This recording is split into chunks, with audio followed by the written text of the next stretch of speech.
Olá, tudo bem? O meu nome é Camila Castelo, eu sou nutricionista.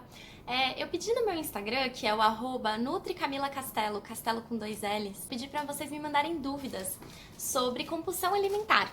Então eu vou responder 4 delas hoje, tá bom? A primeira pergunta é: o que é o comer compulsivo? O transtorno do comer compulsivo, ela é um transtorno alimentar caracterizado de episódios de comer compulsivo, pelo menos 2 vezes na semana nos últimos mais ou menos 6 meses. Frequentemente, as pessoas têm episódios de comer compulsivo, mas elas ainda não têm um transtorno. A gente chama de um comer transtornado e ele deve ser tratado da mesma forma. A segunda pergunta é: como identificar? Esses episódios, eles acontecem quando a gente consome um volume de comida excessivo, contendo alguns dos comportamentos a seguir. Então, pelo menos 3 deles: comer mais rápido do que o normal, comer até você se sentir cheio, aquela sensação de que sabe que a comida tá aqui, comer grandes quantidades de comida mesmo sem estar com fome.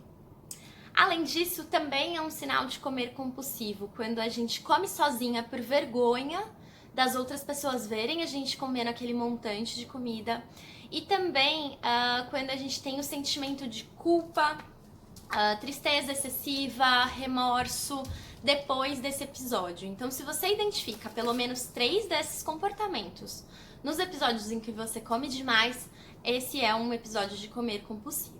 Acabei de notar que eu tenho episódio de comer compulsivo. Eu recomendo que você anote a frequência que isso acontece. E se estiver acontecendo em uma grande quantidade, vá ao médico psiquiatra, pois é ele que faz o diagnóstico dessa doença. Próxima pergunta é: Camila, como eu identifico se eu tenho uma compulsão alimentar ou se eu só exagero?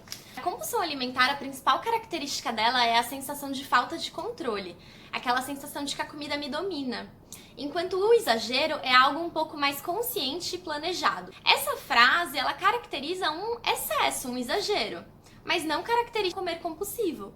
Porque quando você fala esse tipo de frase, você já está se propondo a ir no rodízio para comer demais. Já o comer compulsivo é uma coisa mais inconsciente, é uma coisa mais fora de controle.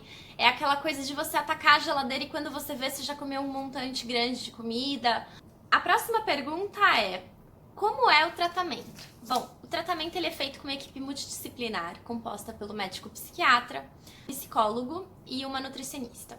Agora, se você identificou que você tem episódios de comer compulsivo, mas ainda não tem um transtorno, eu recomendo que você procure a ajuda da Nutri e do psicólogo mesmo assim. Por quê? Porque normalmente os episódios de comer compulsivo, eles acontecem devido a algum gatilho. Então, às vezes é um gatilho emocional, às vezes é uma tristeza excessiva, ou é uma sensação de felicidade, você come com aquele pensamento de eu mereço, ou depois de uma briga com o marido, você teve um episódio de comer compulsivo. O psicólogo ele vai te ajudar a entender o porquê isso está acontecendo. E a Nutri vai te ajudar a lidar com essa situação. Então, às vezes a gente consegue planejar a alimentação ao longo do dia de uma forma que esse comer compulsivo não vai ser tão impactante.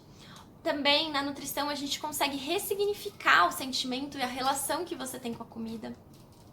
Então é muito importante que, se você identifica que tem esse tipo de episódio, trata quando ainda está no começo, trata quando ainda não virou um transtorno. A próxima pergunta é: como eu evito um episódio de comer compulsivo? A gente está fazendo tratamento com a nutrição, a gente tem algumas estratégias que a gente usa, entender em que momentos do dia isso acontece, quais são as comidas que tendem a aparecer com maior frequência, quais são as situações que acontecem antes do comer. E na psicologia a gente vai aprender a lidar com essas situações anteriores ao episódio. Sabendo isso, aprendendo e se conhecendo dessa forma, fica um pouco mais fácil evitar que os episódios aconteçam. Você vai ficar um pouco mais atenta a isso, você vai tentar procurar outras formas de aliviar essa frustração, você vai arrumar outras estratégias. E os profissionais da rede de apoio, eles estão ali exatamente para isso, para entender o teu caso, ouvir a tua história e entender como você pode evitar. Mas é basicamente isso, basicamente é entender o que é o gatilho e aprender a lidar com ele. Bom, esse foi o conteúdo de hoje, eu espero que vocês tenham gostado. Comentem, fiquem à vontade, um grande beijo, até semana que vem.